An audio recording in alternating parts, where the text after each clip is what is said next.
We have actually two sessions this afternoon on science, and this is part one, new science, low-dose effects. After the coffee break, we will have the second part of the session, and then we will have a question and answers part at the end. So that's at least the idea at the moment, but if there are any burning questions, I think no one will object. So let's start first. I just should apologize for my co-chair, Deborah Kale from Canada. She has some other issues to deal with at the moment. So let me introduce or ask the first speaker, Danielle Beaton from CNL Canada. She will speak on the radiation and chemical adverse outcome pathway joint topical group. Please.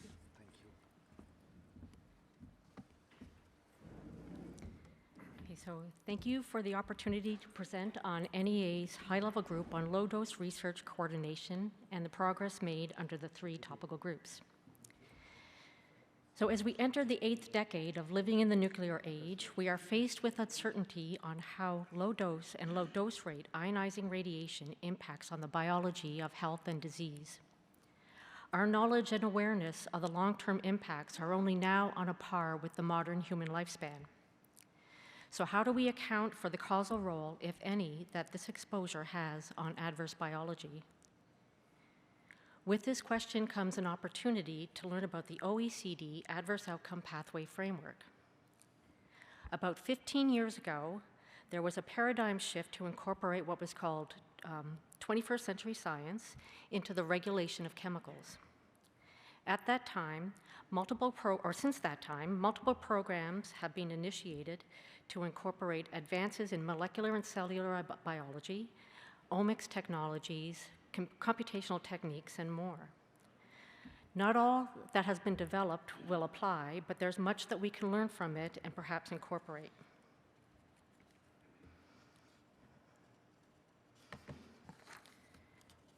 Okay, so this slide provides you with an overview of the talk. So I'll introduce you to the high-level group on low-dose research coordination and the deliverables being progressed through the three topical groups. I will provide you with some context on the OECD development program and how this program relates to the radiation and chemical joint topical group.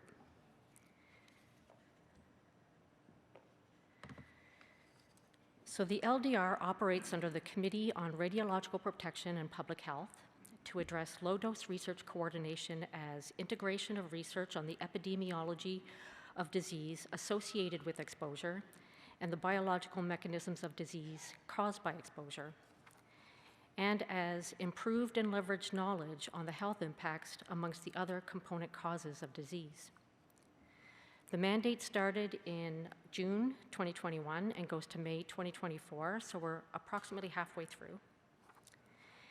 And the LDR has 3 deliverables with the objective to build a global network that facilitates collaboration amongst programs and encourage collective sharing of information and resources.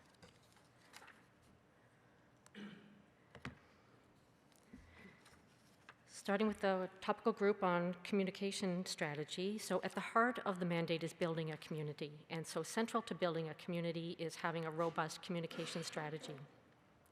The deliverable is to develop a policy-oriented communication strategy addressing the issues of concern on low-dose risk communication and identify available data and tools to make communication more effective.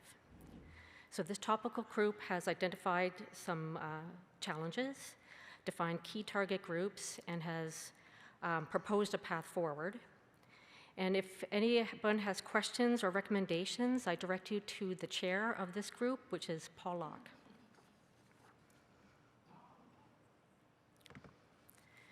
The next deliverable in the mandate is to develop a register to collect and update information on low dose and low dose rate ongoing planned research.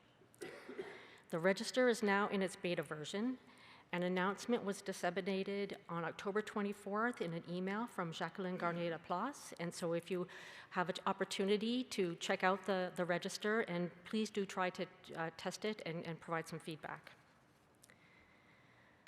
My colleague and co-chair of this topical group, Dmitry Klokov, will be featuring the register in an e-poster, so please check it out and connect with Dmitry to learn more about it.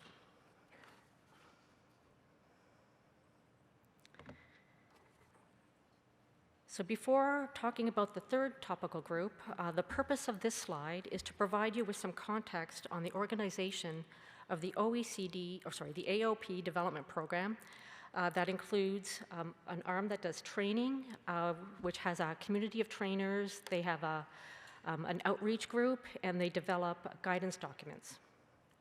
There's also the knowledge portal, where the actual information for AOPs are input. And there's a communication forum on the AOP development process.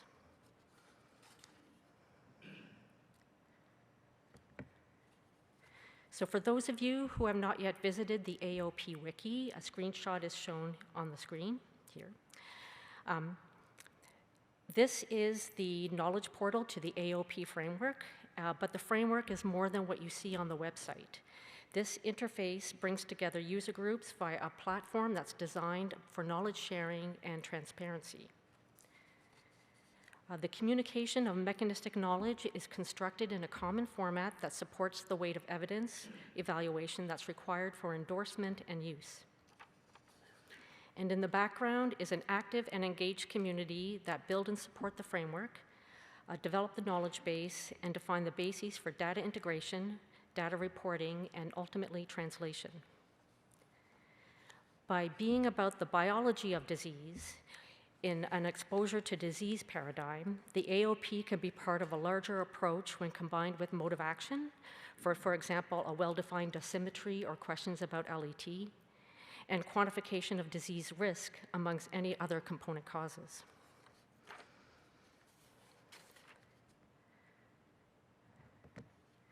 So moving from association to causation is aided by applying some or all of the Bradford Hill considerations.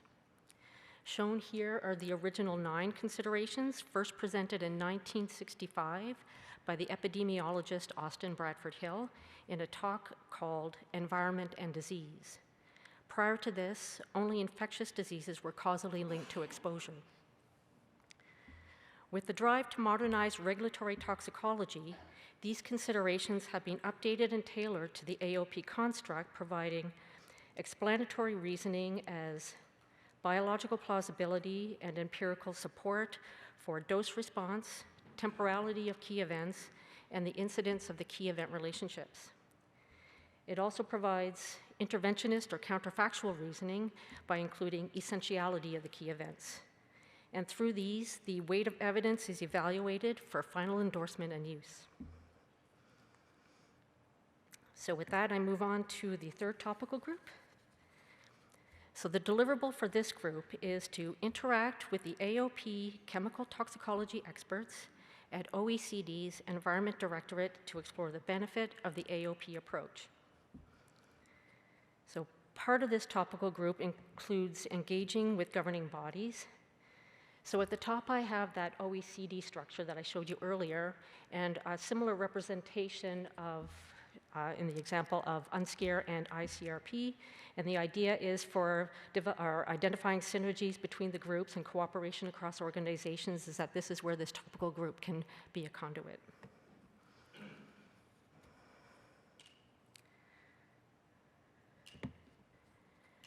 So this subgroup has 6 subgroup activities. The next slide provides details on their progress, with the exception of the first one. So this is the Horizon-style exercise.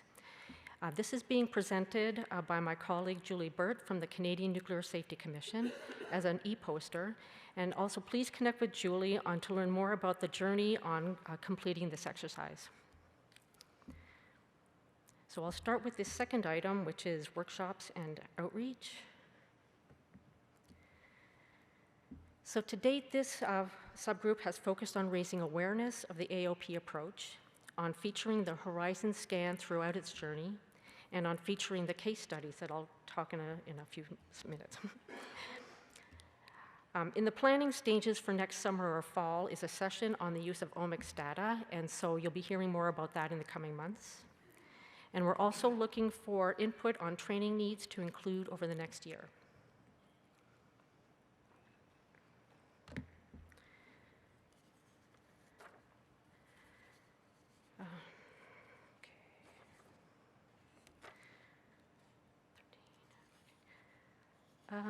Okay, I seem to be out of sync here. Okay, so the case studies originated from the Melody Alliance workshop that took place in April 2021 with the support of training arm of the AOP development program, and that demonstrated the AOP approach via educational presentations and with presentations from regulator and researcher perspectives. These were followed by breakout sessions that became the 4 case studies shown. In the intervening time, these case studies have been developed and they have been written up as a special issue in the upcoming journal issue of the International Journal of Radiological Protection. We're also developing an omics survey. The data gathered will help define the needs what needs to be in place to ease the uptake of high-dimensional data into regulation and policy. For your interest, there is a guidance document on data reporting to meet the criterion for replication of analysis.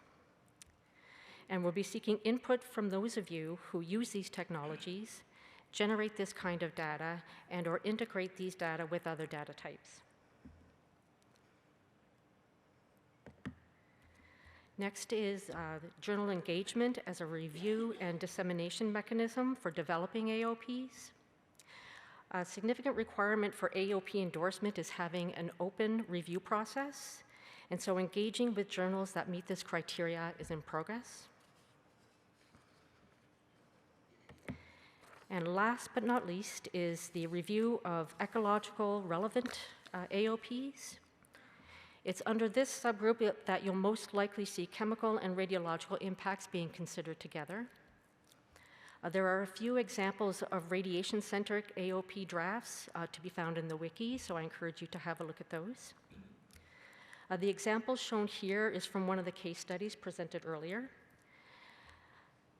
So because of the range of taxa and variety of life stages, this case study is looking to organize available data into what is called a consensus AOP on the biological levels of organization related to reproductive success. And it also demonstrates how the information is organized as key events as the boxes and the key event relationships as the arrows. So that concludes the update on the progress made to date. The contact details for the chairs of each topical group are listed. I encourage you to connect with them to learn more and maybe help to achieve the deliverables. And so within, I thank you again for the opportunity to present on the high-level group for low-dose research coordination.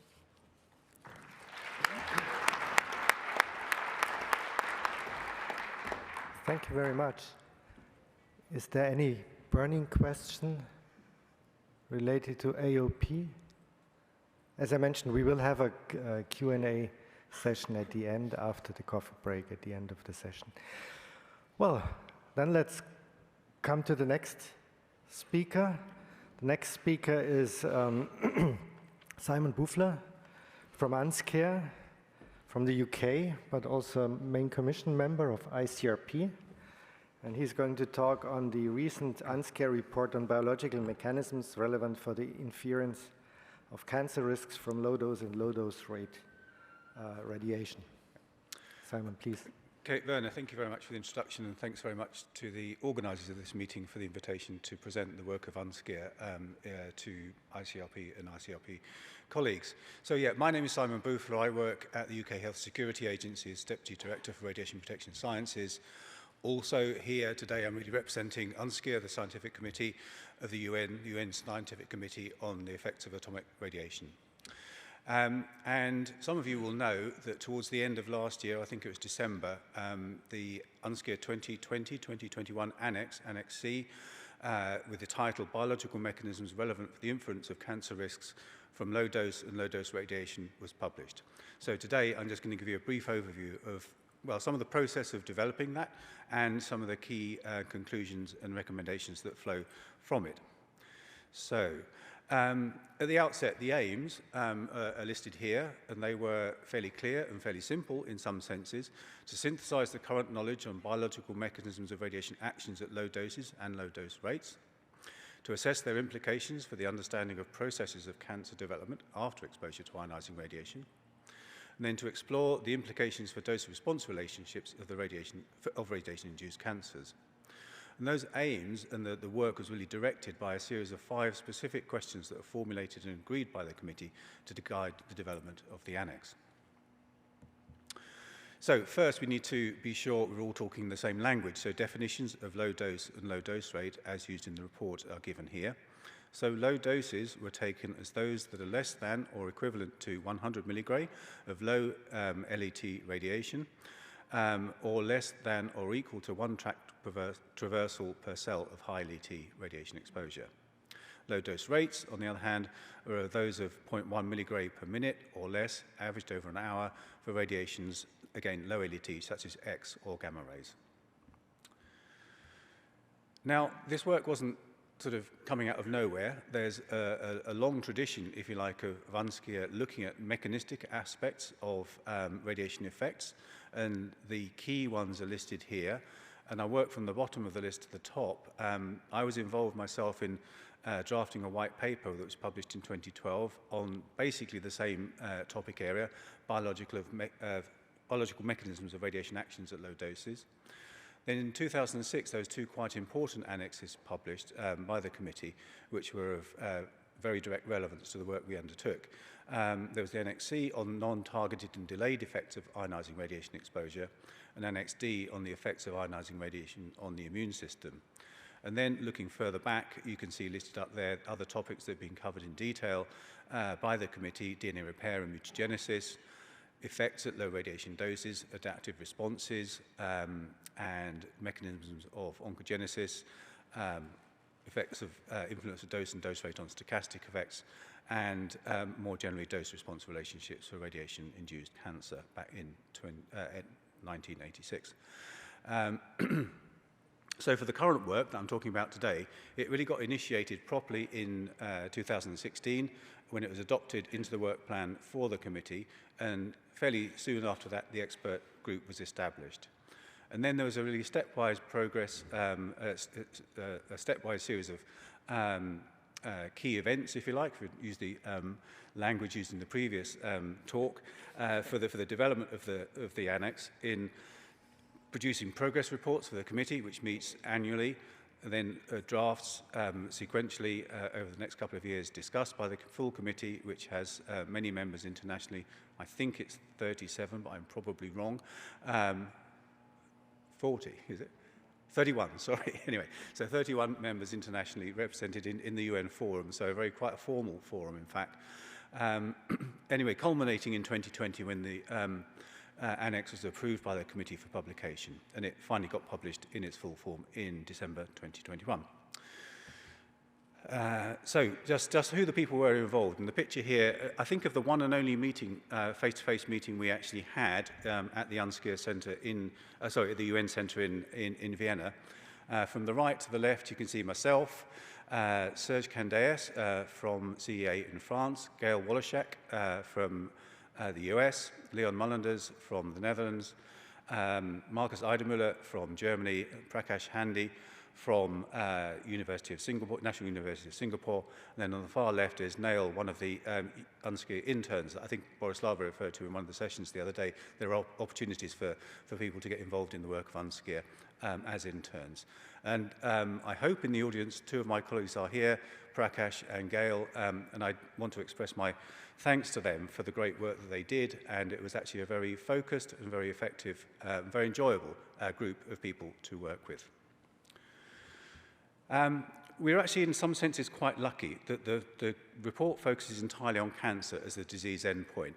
And as many of you will know in the audience, there's a very well-developed framework for identifying and classifying the key pathways involved in carcinogenesis, known as the hallmarks of cancer, originally developed by Hanahan and Weiberg.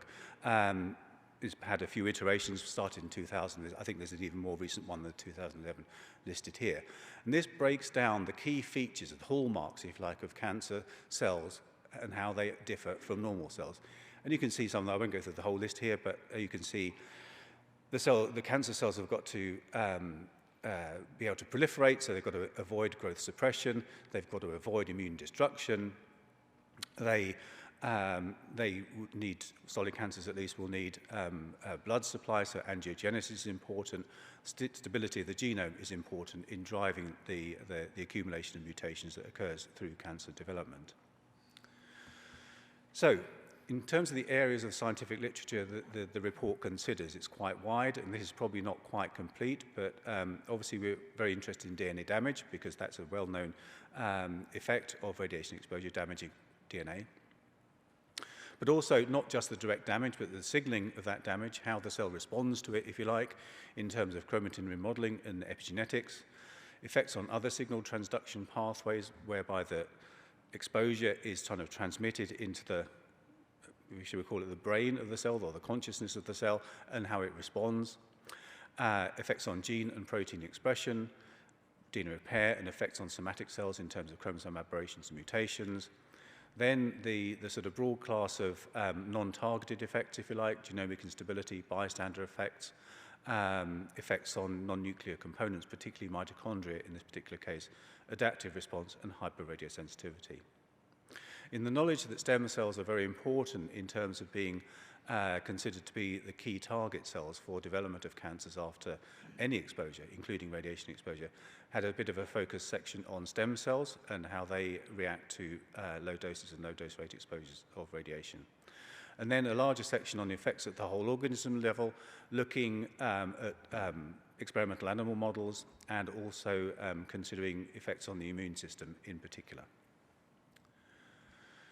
So it was actually a very structured approach that's taken, which I think is pretty much universally adopted in Unskier's work now. So we had a very structured approach to literature searching and evaluation. So PubMed was used as the main primary source for identifying relevant work to consider.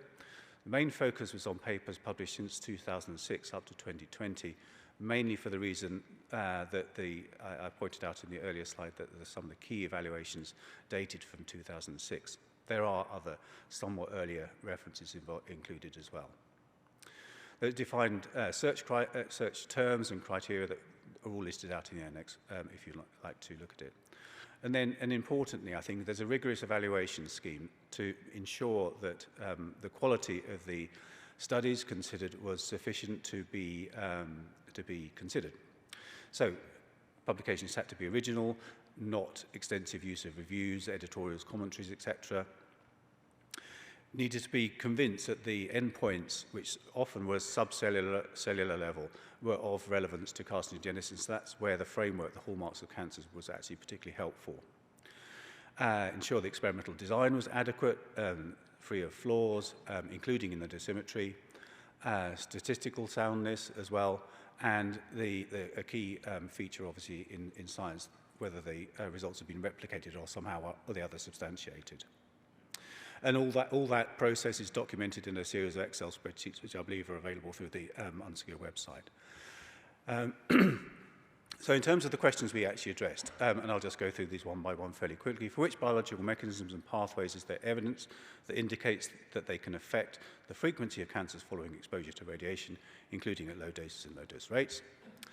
What are the differences in utilization or activation of these pathways and mechanisms at low doses compared with moderate doses? What evidence is available on the form of the dose-response relationship for these mechanisms? And then for those relevant mechanisms, can any conclusions be drawn as to the overall influence on dose-response relationship for cancers with radiation exposures? Furthermore, are there ways to link the information on the biological processes and the mechanisms found to be relevant to epidemiological data of disease in exposed populations? Anything on tissue-specific variation in mechanisms to underpin the understanding of tissue sensitivities? And whether the mechanisms that operate can be associated with disease development following both low and high lead heat exposures.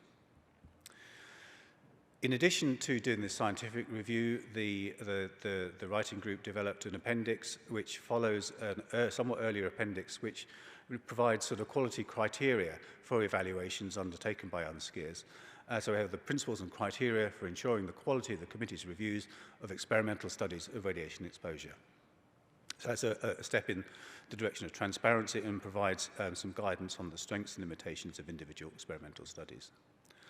We have identified a number of research needs, if you like, in writing the report. There's 18 in detail, which I can't go through all of them, but it recognises many gaps are identified in the evidence base, really on biological mechanisms relevant for low-dose radiation cancer risk inference. There remains a need for studies that explore that sub-100 milligray region more thoroughly, to include moderate doses for the purposes of comparison and extrapolation, and potential use for enzymatic, so artificially engineered double-strand breaks might be of some use. But overall, the committee encourages the use of close multidisciplinary working of radiobiology, epidemiology, mathematical modelling, because this approach has the potential to generate critical data required to develop predictive models for risk inference in the future. And I think this has some parallels to the adverse outcome pathways described earlier. And it was important that the mechanisms that identified in vitro conditions are substantiated through in vitro modelling as well, and indeed in humans.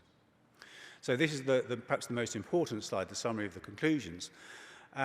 So what we found, and having looked through something on the order of 800 or so primary publications, little in the way of robust data could be identified that would prompt the need to change from the current approach taken for low-dose radiation cancer risk inference as used in radiation protection or for the purpose of comparisons with other risks. The potential contributions of phenomena such as transmissible genomic instability, bystander phenomena, and adaptive responses remain unclear. There remains good justification for the use of a non-threshold model for risk inference of cancers after low-dose exposures. There are ways that radiation could act that might lead to some re-evaluation of that linear dose-response model to infer cancer risks.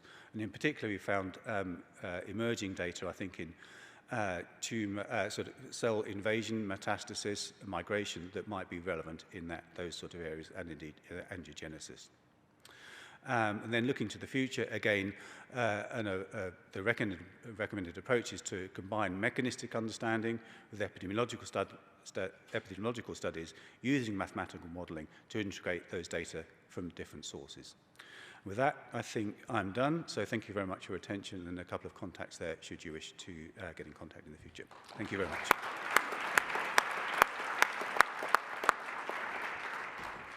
Thank you very much, Simon, for your talk. I think this is a very good example how UNSCEAR, the reviews of UNSCEAR and the reports of UNSCEAR form a major basis for ICRP then to translate the findings to recommendations in radiological protection. Anyone who wants to ask Simon? No? Then he already mentioned the next topic, epidemiology. So, Richard, it's great that you are here and that you will give us more details on where we stand in terms of radio epidemiology. Richard, please. Yeah, thank you, Werner. It's good to be here. Well, radiation epidemiology in 15 minutes. Hold on to your seats. So, where do we get our information from? Of course, the Japanese atomic bomb survivors. This is still our primary source of information on radiation effects, less so than a few years ago. And the bomb survivors, of course, were acutely exposed, mainly to gamma radiation, some neutrons, and with reconstructed doses. Then we have those who are exposed for medical reasons, therapeutic and diagnostic exposures. Some care has to be taken when dealing with patients because they are ill, they have been ill, or they are suspected of being ill, and that can have implications for the studies. Those exposed in the environment, there are a number of those groups. Exposure levels are frequently problematic, and a lot of effort has to be developed on getting the exposures right. And then finally, we have the workers, the occupation exposed groups. And they're an increasingly important group, protracted low-level exposures, usually with prospective measurements of dose. So, and there is some now emerging evidence for internal emitters. Okay, the bomb survivors. You'll have to excuse me, I was assuming I could use a pointer. Although this laser is probably powerful enough to bring down a helicopter, of course there are two screens here. So I'll try and deal with this. This is the latest study of the bomb survivors. This is for all solid cancers combined. And you can see that the interesting patterns emerging here. So you can see female mortality, female incidence, male mortality, and male incidence. And some evidence of curvature, but spread out between these different categories, which is interesting. And you can see that I've put up the P of the curvature there for each of these. So, of course, what we're seeing now in the latest follow-up are those survivors who are exposed at a young age and are now developing cancers decades after their exposure, which is interesting in its own right. And it looks like that these sort of patterns are because you're seeing different types of solid cancers contributing to these dose responses and probably having different dose responses. So there's going to be more evidence as the studies continues, and of course we're going to run out of data soon, on specific cancer types rather than this all solid cancers combined. Okay, so well, here's a CT scan study summary. It's a meta-analysis by Amy Barrington and her colleagues. Those are the two plots that show leukemia in the upper plot and brain tumors in the lower plot, bringing together the various studies that have been conducted. And on the right, you'll see the overall pattern from the meta-analysis. Of course, studies are going on all the time, and we're expecting the first big study from EPICT, the big European study, to be published very soon indeed. On the left, you'll see an update of the French study, which was not included in this meta-analysis. But overall, you'll see that there isn't a significant elevation for leukemia, which is perhaps a bit surprising, and it's a complication of whether or not you include myelodysplastic syndromes, which seem to go one way in one study and another way in another study.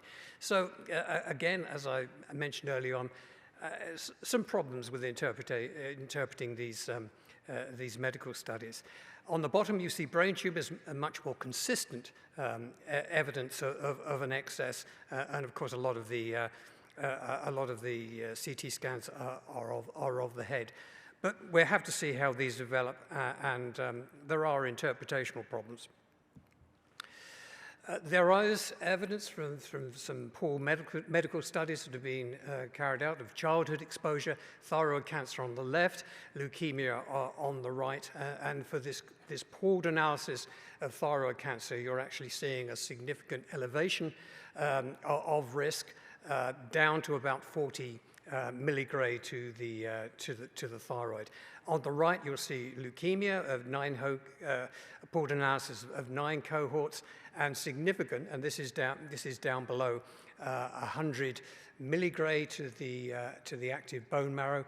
Significant dose responses for the the acute leukemias, and for thyroid cancer, a very strong evidence of dose response there. Antenatal exposure in utero has always been a controversial issue. The Oxford Survey of Childhood Cancers more than 50 years ago was reporting an excess risk of childhood cancer from exposure of the pregnant mother. There has always been suggestion that the Oxford survey is the largest survey, and there's been suggestion that perhaps this was a bit of an outlier, but John Bittle and I have carried out a meta-analysis of all the other case control studies combined, and you can see on this plot here, for the particular cancer types, the breakdown between the Oxford survey and the other studies, and there's a reasonably consistent picture going across, with, in general, most of the cancer types elevated, except for bone tumors. This is important, not only because it's in utero exposure of the developing organism, but because we're dealing with fetal doses of around about 10 milligram of X-ray. So we are talking about pretty low doses here. The atomic bomb survivors irradiated in utero are another very useful source of information with continuing follow-up. It's a particularly valuable source for adult cancers because the follow-up goes into later life. These studies are going to be important as the survivors age. And the chromosome translocation analysis, which is recently updated by Cologne et al., the reference at the top, is particularly, I'm not going into details, but it's a pretty interesting and I think important because it's pretty flat as doses go up, which is not what one would expect. Environmental exposure to radiation, I just have a single slide on this. Difficult to do, as I pointed out at the beginning. What you see on the left is the variation of residential exposure to radon in certain parts of Europe. And the good thing for epidemiology is that a lot of variation in doses. And that's what's really required for epidemiology.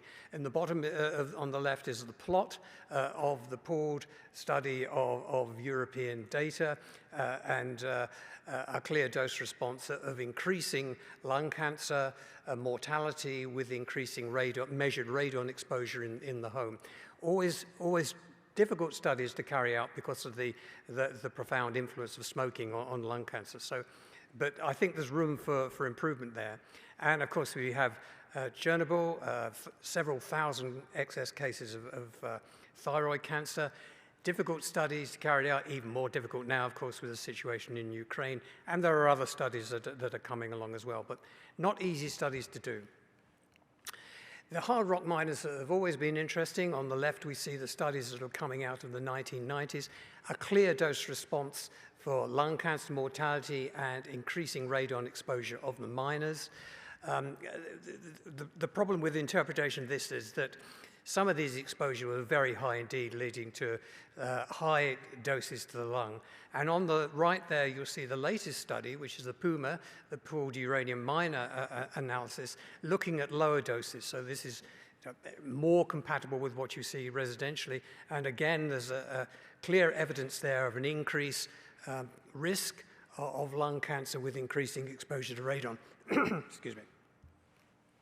Nuclear industry workers are of growing importance, and there have been large studies carried out and large international collaborative studies. They offer direct investigation of exposure circuits to protracted low-level exposure to gamma radiation, and indeed intakes of radioactive materials. And the latest study is the INWORKS study of this big, almost a third of a million workers from the USA, UK, and France, including the studies, and I'll show you some results in a minute. The early nuclear sites are important. Here's some of them, and I've thrown in Chalk River in Canada for the host. And why are they important? They're important because in the early years, workers were receiving doses which would not be acceptable now. Here's an example at Sellafield, where the average dose was over 15 millisievert a year, and some of these guys would have been receiving 50 millisievert year in, year out. So that gives the power to the studies, and you can see this in INWORKS, where 20,000 workers had accumulated over their working lifetimes doses exceeding 100 millisieverts. And this is where the power of the study comes from. But you must bear in mind that these doses were not, unlike the bomb survivors received acutely, these were received by many small doses. The worker goes into work for 8 hours, wanders around in varying radiation fields, goes home for 16 hours, comes back, and so on in this schematic here. And so even doses of approaching a sievert are composed of many small doses of radiation, and that is important to bear in mind. Here's the INWORKS results, and I compared this with the equivalent grouping of the atomic bomb survivors. Atomic bomb survivors in green, the other colors are INWORKS. Leukemia on the left, all cancers excluding leukemia on the right, and you can see significant dose responses from in-works in both of these, and that they are statistically compatible. These are 95% confidence bands here, statistically compatible with what you'd expect from the atomic bomb survivors. Here's an interesting place, MIAC, which was produced Stalin's plutonium. I just draw your attention to 14,500 workers who had accumulated doses greater than 100 millisieverts, and 4,000 accumulated doses greater than 1 sievert. This was an interesting place to work, if I can put it that way. What do we see in the MIAC study? Leukemia on the left, all solid cancers excluding lung, liver, and bone. We take out the cancers which could be produced by plutonium. Again, comparing them with the bomb survivors in green, you can see that MIAC is producing statistically significant dose responses, and that statistical compatibility with the bomb survivors, although perhaps a bit low. And I go on to that at the moment because a comparison of the workforces, and here's the in-works, not many doses above a sievert, so it's the purple to the left. The MIAC is the red, and then the bomb survivors. So indications of perhaps the dose rate effectiveness factor, perhaps greater than 1, or you recall that we have in radiological protection a DREF of 2. Perhaps an indication of a DREF greater than 1 for MIAC, but not so for in-works. But I would draw your attention, of course, to the uncertainties in there. It's very difficult to draw reliable conclusions about the DREF from these sort of data. But as larger studies come along, this is the sort of thing that we may be able to do with them. Just briefly, you can look at plutonium from the MIAC workforce, and they actually inhaled a lot of plutonium. And this particular study is combining with the cellular workers at much lower intakes of plutonium. The entire dose range, and you can see the sort of doses that were received by the MIAC workers in that middle plot. But it goes, this dose response goes down to the low dose range, which you can see on the left there. And these are, of course, absorbed doses from alpha particles, plutonium alpha particles. So you can get information from intakes of radioactive materials as well. Of course, nothing is ever simple, and particularly in radiation epidemiology. And one particular point is in these early years, perhaps doses were underestimated, and I'm showing here the recorded doses for the US sites of Hanford and Savannah River, and the reconstructed doses done for the purposes of worker compensation. And you can see that although in later years these two are compatible, in the early years there's this large difference between the reconstructed doses and the recorded doses. Perhaps an indication there of that some adjustment is needed to the early recorded doses in epidemiological studies. I've no doubt that these are generous. The gap isn't that wide, but it's that wide because this is for the purposes of worker compensation. But nevertheless, interested to know what these factors are and whether they contribute to epidemiology. Okay, finally, what can we say? Substantial developments in obtaining risk estimates, bomb survivors, patients, and workers. And that leaves us a greater potential for a synthesis of the evidence. There, of course, remain issues that need to be addressed, and I've pointed to some of those. But the current findings are broadly reassuring as far as the implications for radiological protection are concerned. Cancer risk estimates reasonably consistent. Alpha particle radiation weighting factor of 20 looks satisfactory for lung cancer as far as plutonium and radon is concerned. I'm not going to talk about disease of the circulatory system. This is a developing area of evidence. It's potentially important, but I think there's a long way to go before any reliable conclusions can be drawn. And that's your lot. I hope you're still with us. Thanks.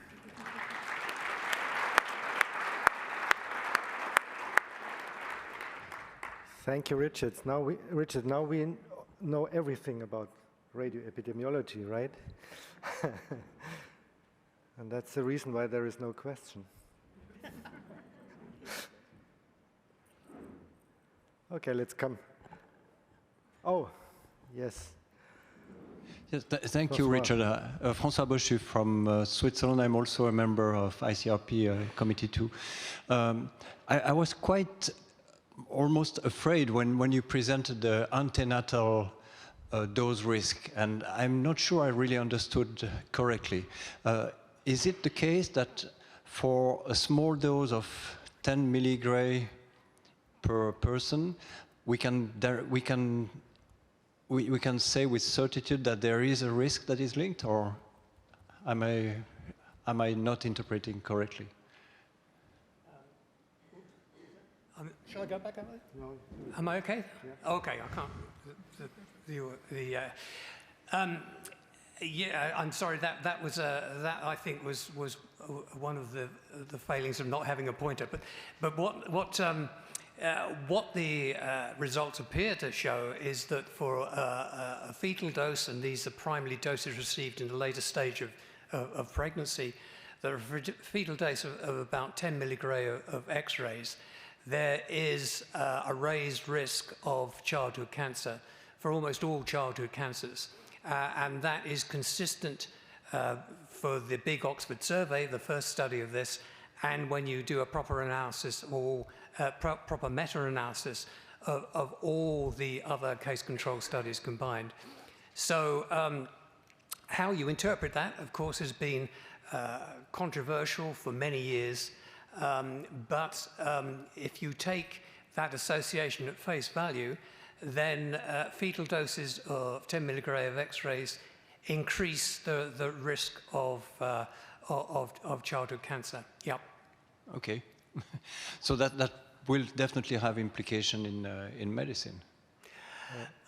Yeah, I guess so. As do the CT scan studies for postnatal exposure, of course. Thank you. The good news is that ICRP has just set up a task group on this topic, so don't worry. Michiaki, please. Thank you. Yeah, Michiaki from Japan. Oxford study there was controversial, and the fetal weight is possibly correlated with because strong evidence and correlate with cancer and maybe, yeah. Do you try to analyze the weight and cancer and analysis on that? Yeah, you're quite right.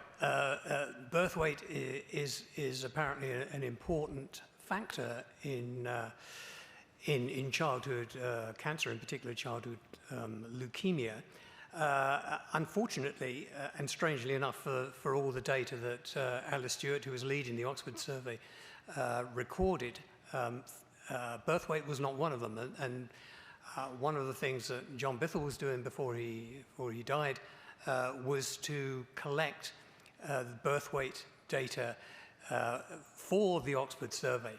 However, the largest other study, which was carried out by Brian McMahon in the US, the northeastern United States, did collect birth weight data, and you can adjust for birth weight data, and it does not make the association with radiation dose go away.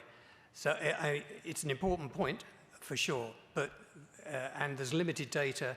Those data that we do have indicate that it doesn't actually make it go away. Okay, thank you. Thank you. Last question, please. Thank you. Cameron Jeffries, I'm a medical physics person. In terms of the implications of the risk to the child, as a comment, there's also the fact that we're looking after the mother. And there can be, justification of the treatment is important because there can be quite significant risk of death if you don't do the case or the procedure. For sure, and that is always the case, of course, for medical exposures. do more good than harm. So it's down to the judgment of the medics to to sort out what is best for the patient, and indeed, if it's a pregnant woman, what is best for the patient and her child. Just to give you an indication, for example, and it's the uncertainties are relatively large on that, but if you take the data at face value, then 10 milligray X-rays to a fetus would increase the risk of childhood cancer by 50%. But on the other hand, you have to take it in absolute terms, because the absolute risk of childhood cancer is about 1 in 500, 1 in 600. So you are having a reasonable proportional increase in risk, but against a low base rate of risk. Thank you. Now let's come to the next topic. Again, a very hot topic. Individual response of humans to ionizing radiation. Andre, the floor is yours. Yes, thank you very much, and thank you to the organizers for giving me the opportunity to present this topic. It's largely based on our activity in the task group 111, which is entitled Factors Governing the Individual Response of Humans to Ionizing Radiation. And this task group is chaired by Simon Buffler. But Simon talked about UNSCARE, so I will talk about the work that is emerging from the work of this task group.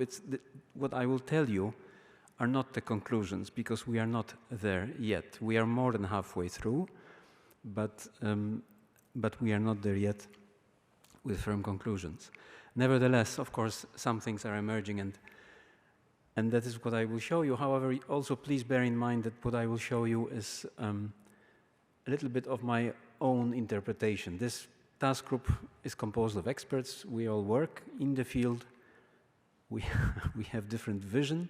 We interpret the results differently, and of course, so we will come up with a consensus, of course, at the end. No question about this. But what I will show you now is my interpretation of the results, and I see that the time is standing, so I have all the time in the world. Wow, that's great.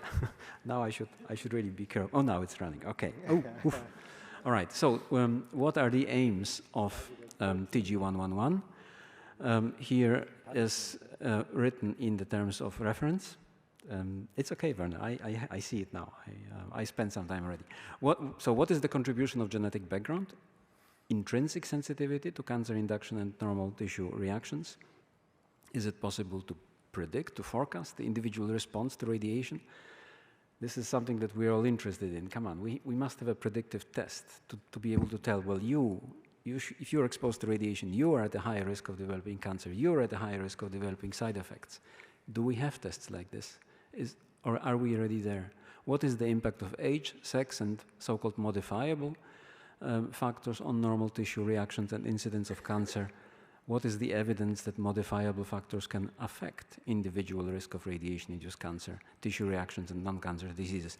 I will focus on cancer largely and on tissue reactions, but similar conclusions are emerging for non-cancer effects. Now, if we focus on the problem of predicting, and again, this has been termed as the holy grail of radiation research. No, yes, we must individualize, and we heard a lot of this, about this individualization of radiation protection. How can we do this? Yes, we need to find biomarkers to identify people particularly susceptible to radiation-induced cancer, for example.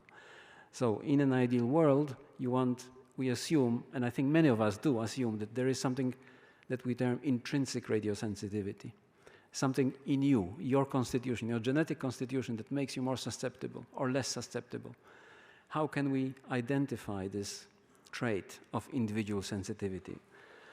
I can take blood samples from you, I can take your lymphocytes, your fibroblasts, and I can expose them in vitro to radiation and run an assay, or one of the assays that are listed here.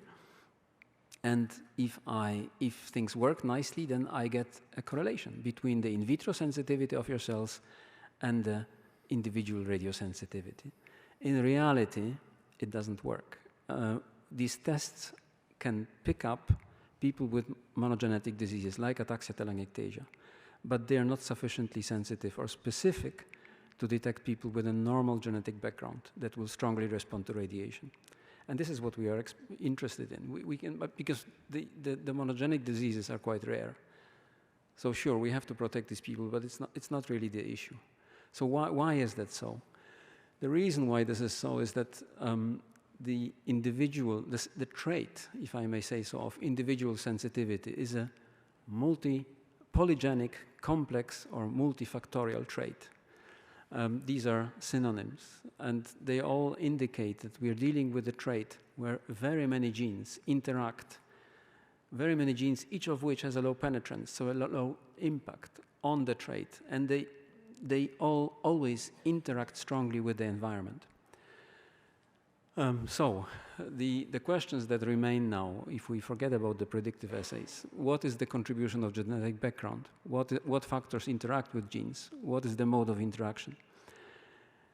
I thought initially that we can determine the genetic, we can say what is the part of what is the genetic, the percentage of the contribution to the total impact of genetics.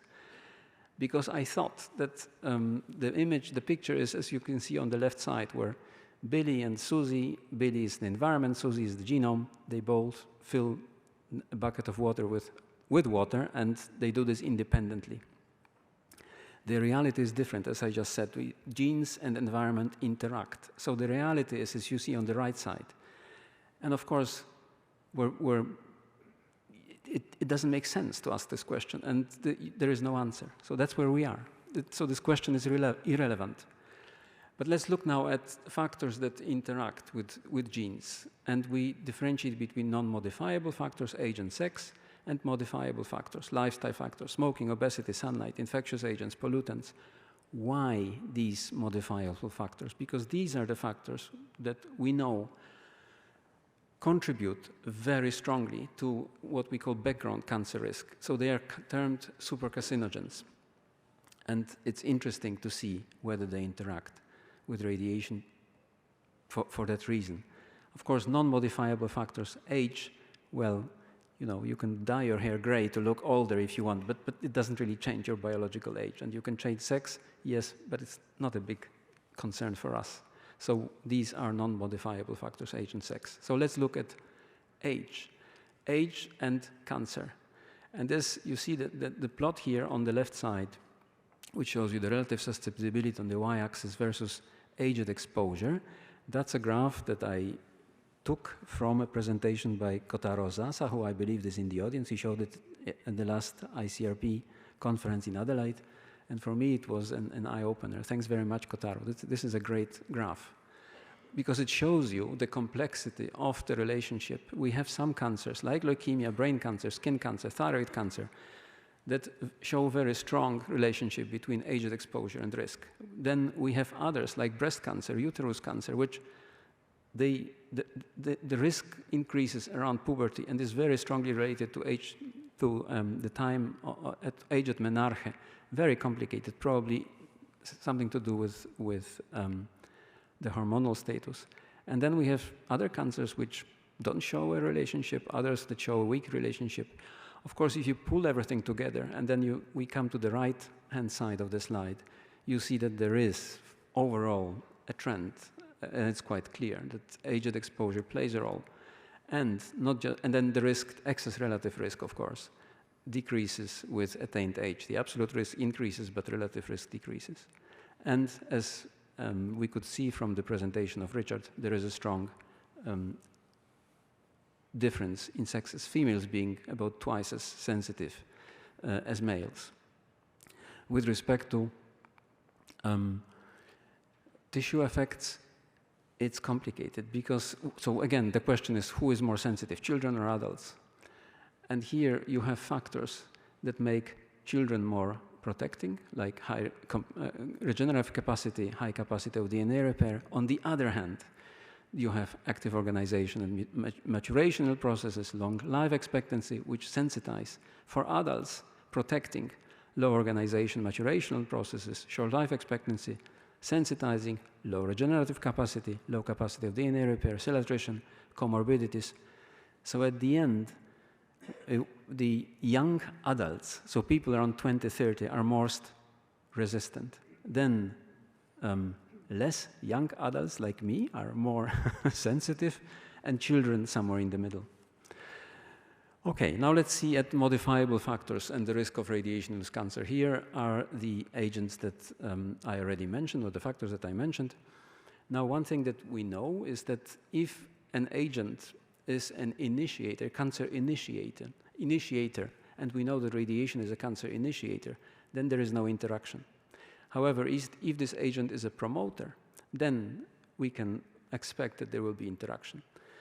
And if you look at the list and mechanisms of action, the bad news is all these factors act both as promoters and as initiators. So the expected mode of action is can be both additive and multiplicative. So let's look at evidence. Do we have any evidence? And here again you have the same table and expected mode of action, and then what's the evidence? For smoking, we have evidence from the lifespan study and radon, of course. And it is very, very clear that there is a strong interaction. So smoking potentiates your risk of cancer, no doubt about this. Obesity, we have there are not many results. We have results from cancer patients being treated by radiotherapy. And as Richard just said, drawing conclusions from epidemiological studies of cancer patients, difficult, because these are patients. Sunlight, the results are contradictory. Infectious agents, results are contradictory. Pollutants, contradictory results. Ansgar actually claims there is no interaction between chemical drugs and radiation. So we don't know really, and this lack of knowledge is very nicely reflected in the suggested modes for transferring risk between populations. And you can find indications or instructions how to transfer risk in ICRP 103 and BIR 7. And you see that there is some overlap, but then sometimes not. So for leukemia, for example, ICRP says 100% absolute risk. BIR says no, just 30% and 70% relative risk. For breast, there is coherence. For lung, there is coherence, 70% absolute, 30% relative. For thyroid, also coherence, 100% relative, and that's it. For skin, ICRP says 100% relative, but BIR says no, just 30% absolute and 70% relative. And for all the other cancers, ICRP says, well, 50-50. BIR says no, 30-70. So a lot of weight to relative, to multiplicative transfer. Now, just to make sure that we don't misunderstand me, the fact that for example, for leukemia, ICRP suggests excess absolute risk or additive transfer of risk doesn't mean that there is no interaction with environmental factors. It just means that if we transfer the risk, the environmental factors among the different populations are the same. So they don't modify the risk because they're the same. Okay, so how do we conclude? We have evidence that individual cancer risk depends on age and sex, no doubt about this. Of course, the question is, what do we do now? Should we consider this in radiological protection? How? Another undeniable factor that could be considered is smoking. So, what do we do? Who is smoking? Hand up. Sorry, you have to leave the room. You're not allowed to work with radiation. Are we going to say this? Ooh. There is no epidemiological evidence for other modifiable genetic factors,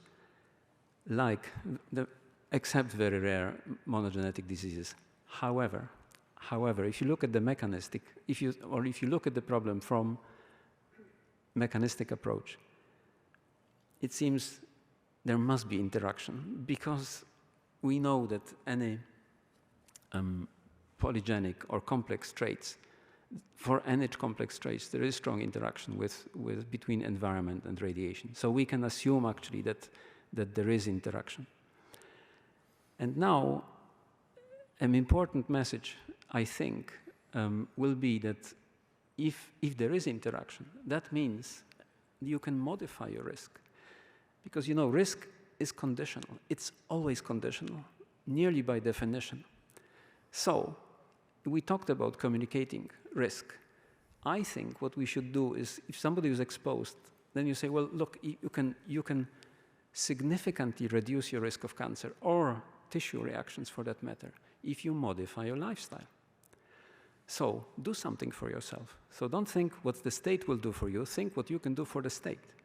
I think, again, we empower people by this and say, well, look, you control your life. And again, it's important because I think many of us think, and many people think, I was exposed to radiation, I am doomed. I can just lie in bed and die, that's it. No, it's not like this. You can actively do something against or to reduce your cancer risk. And then again, this I think is important, something that we can carry on. Thank you very much.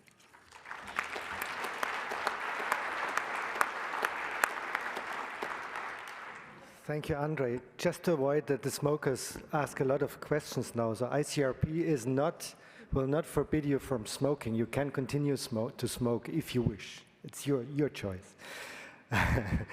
Nobuhiko, please. Nobuhiko from Nuclear Regulation Authority, Japan. Just a minor comment regarding risk transfer in ICRP publication 103. In your slide, you said 100% EAR risk model was used. And yes, it is indeed written in publication 103. But during the work of task group 102, we found it was wrong. And it was 50% EAR, ERR transfer. So it was corrected in publication 152. Okay, thank you very much. So this is something that we should consider in the next recommendations then, obviously. Yes. Okay, let's move on to the last talk of this session before the coffee break. And we will hear now on significance of stem cell competition in the dose rate effects from Masanori Tomita from ICRP. Please. Thank you for your kind introduction. I'm Masanori Tomita, R&D Manager of Biology and Environmental Chemistry Division, Sustainable System Research Laboratory, Central Research Institute of Electric Power Industry, ICRP, Tokyo, Japan. Today I would like to show two results of our stem cell research supporting the importance of radiation-induced stem cell competition in considering dose rate effect.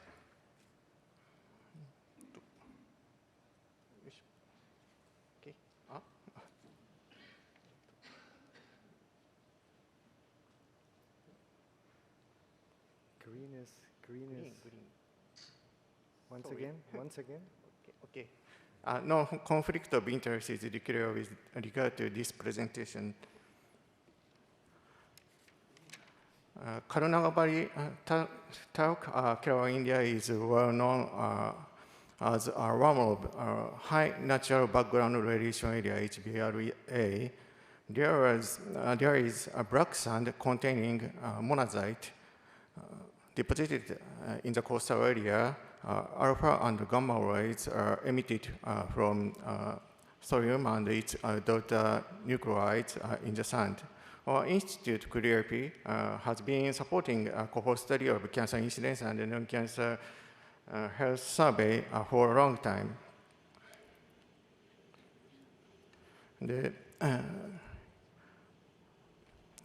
Solid cancer risk in relation to cumulative dose in Kerala during 1990 to 2017 published recently. This was update of previous results shown in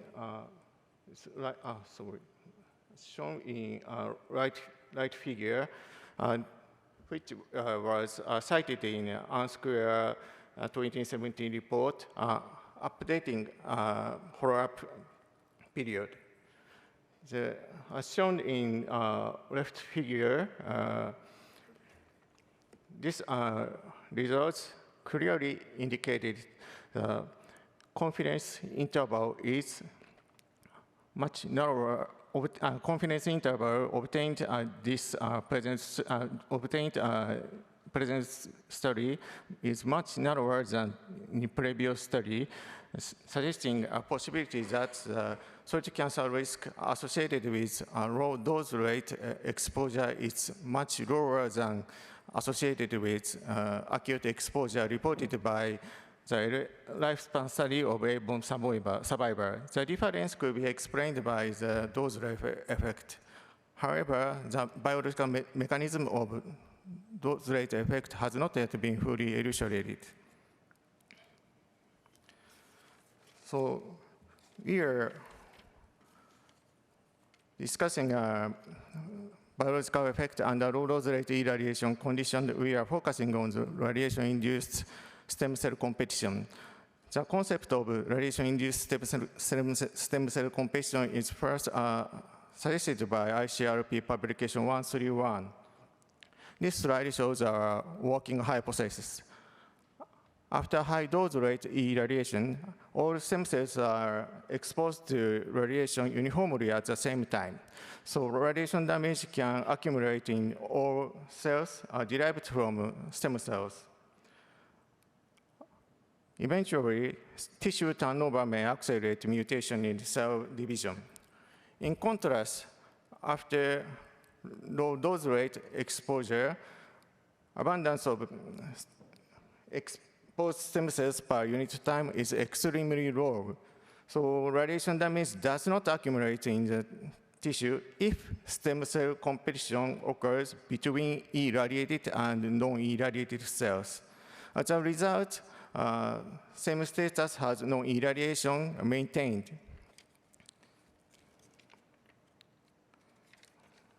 So, yes.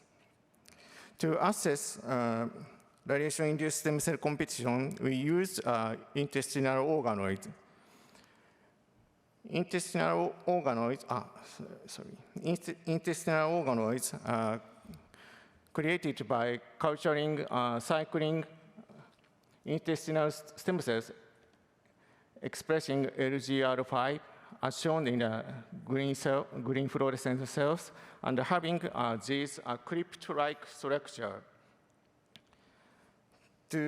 We developed a mixed organoid system to visualize stem cell competition. By constructing a mixed organoid from multi-cells expressing two different fluorescent colors, it is possible to distinguish origin of the cells easily. To assess the radiation-induced stem cell competition by mixing irradiated and non-irradiated stem cells expressing two different fluorescent colors. To evaluation stem cell competition, each single cells were isolated from mixed organoid. This figure, each dot indicates fluorescent intensity of each individual cells.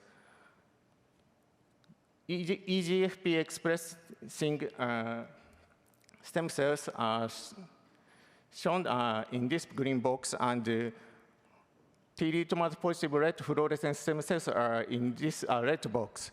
This ratio means the strength of the competition.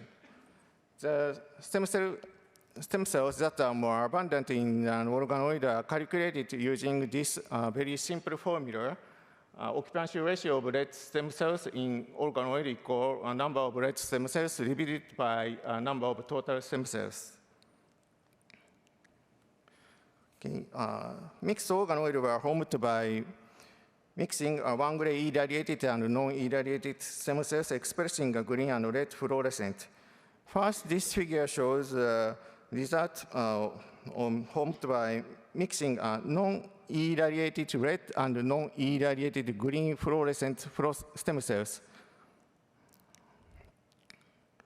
And if non-irradiated red stem cells become a winner, this curve shifted to upward. but irradiated stem cells will be weaner, this result become lower. This is a result. And yes, non-irradiated red fluorescent stem cells be weaner.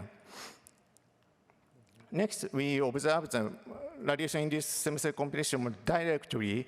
We perform the microbeam X-ray irradiation studies using organoids.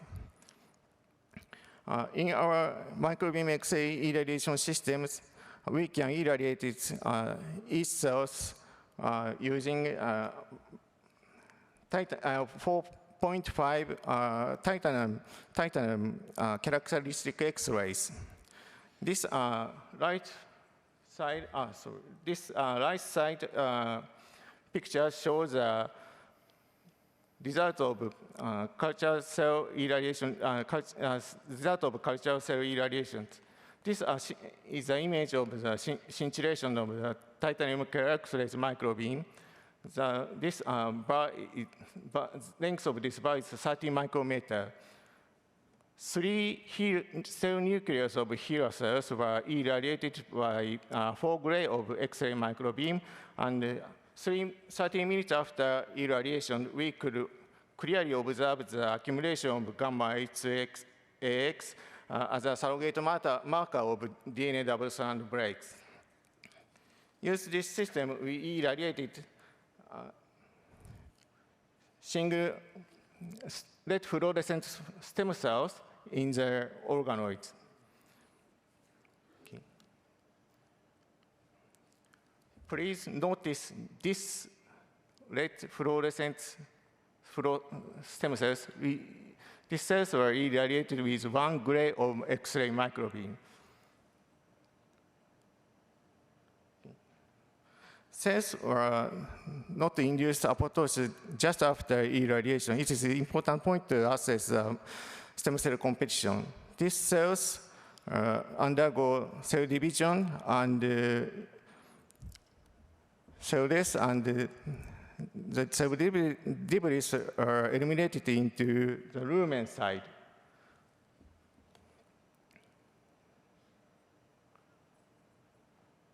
This is fragmentation of cells, and this debris are eliminated into the lumen. Now cells are divided.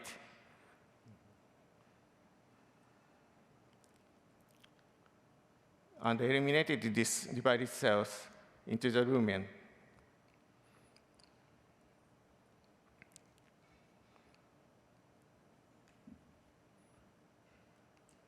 On the other hand, this cryptide structure, unirradiated cryptide structure, red fluorescent stem cells are proliferating.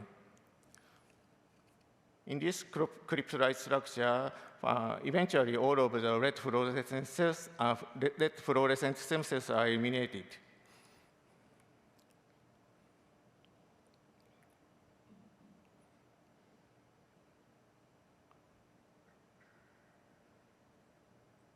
Okay, now in this fragmentation and okay.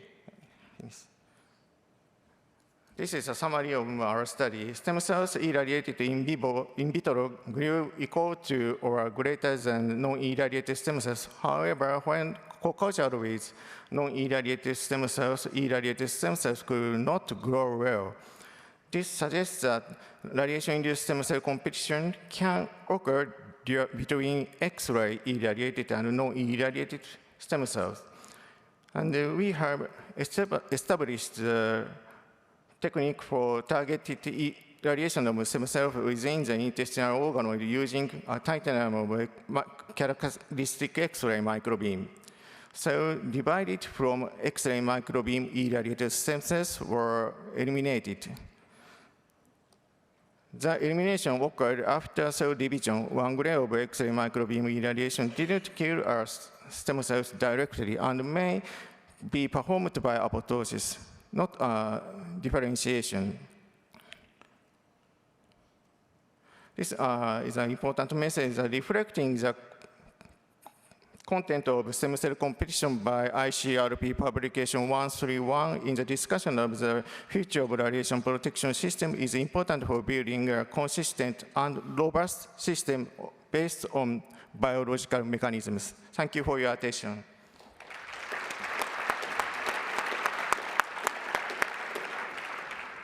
Thank you very much for this fascinating talk. Are there questions?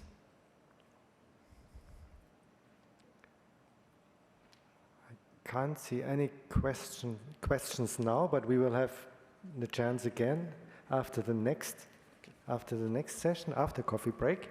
So thank you very much for joining us. This was the first session on science. After coffee break, we continue, and then we have the Q&A part. Thank you very much. See you soon.